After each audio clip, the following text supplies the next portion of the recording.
Checks are coming to see everybody. Democratic lawmakers in Congress are demanding action from Joe Biden and Kamala Harris on the Build Back Better bill, and this will mean that new stimulus checks are coming out sooner than later.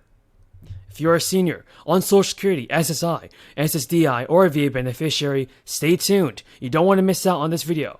As it relates to the costs that families are feeling every single day.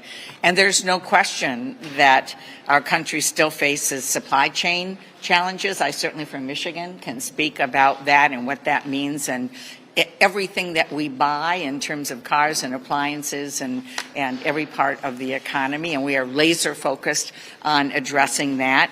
In a recent letter, the groups called the provisions Congress's last best chance to tackle some big issues for stimulus payments, that is, and help out Americans.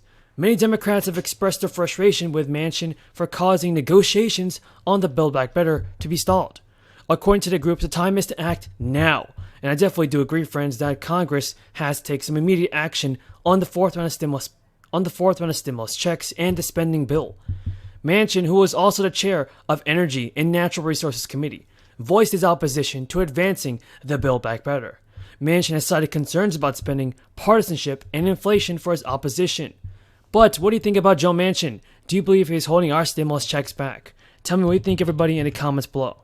Now, Manchin, during an interview with the Senate Republicans, said that he wanted budget reconciliation bills to go through the committee process, and the House did hold numerous markups on the Build Back Better, but Senate committees were crafting changes behind closed doors. Manchin said that his biggest concern, and my biggest opposition, it did not go through the process, and he wants to know whether Senator Lisa of Alaska votes for it or not. Manchin said of the bill's provisions, these are some major changes, and it's going to change society as we know it.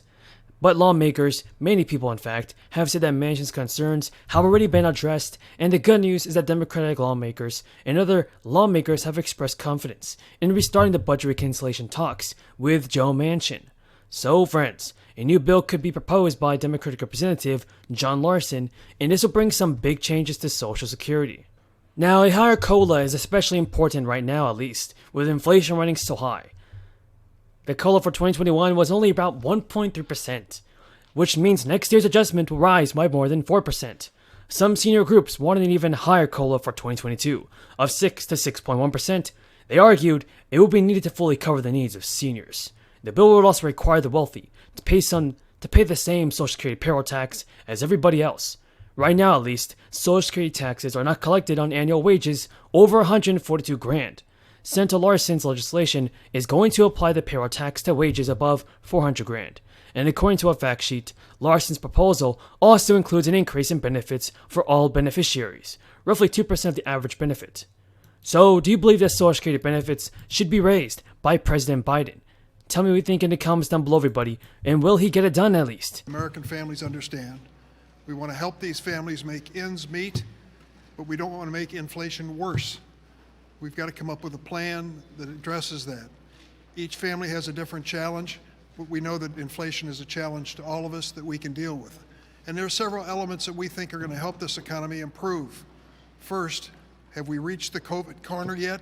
We don't know the answer to that, but there are promising signs as we watch the hospitalizations and death rate go down, just ever so slightly, but moving in the right direction. Secondly, as Chuck mentioned, that we be more competitive. We need more jobs right here in the United States. We need to make sure that workers have jobs, that businesses are expanding. There are many exciting opportunities. Over the weekend, I was with Pete Buttigieg, Senator Tammy Duckworth, and Governor Pritzker in Normal, Illinois. And we were addressing the new Rivian plant and the impact on the economy of creating 5,000 new jobs in that community. Good American jobs making a product in America for Americans to buy. We think that's a viable part of Illinois' future and America's future. Let's find other opportunities to do exactly the same. Secondly, we got to make sure, as I mentioned, competition with China. But the third point is look for the concentration of ownership that's driving prices up. What do the oil companies have to say? Why are the prices so high at the pump? Is it for profit taking? Same questions could be asked when it comes to food products and across the board. We're not afraid on the Democratic side to ask. Madam President. Senator from Kansas is Madam recognized. President, thank you very much. We're about, at least many of us, ready to return home to our states and to visit with our constituents in person. And that's a common practice for me.